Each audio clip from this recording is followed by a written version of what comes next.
Hello mga beshi! Ayan, naisipan ko nga ulit magpapayat. Marami yan, iba-ibang klase. Nakaabot din ako yan ng isang oras. Iba-ibang tricks.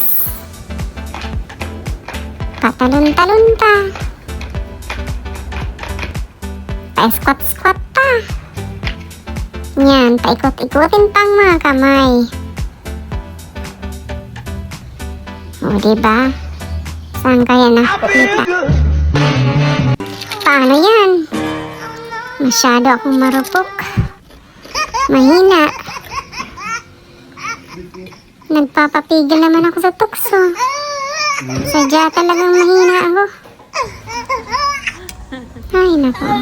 May pag-asa pa kayo.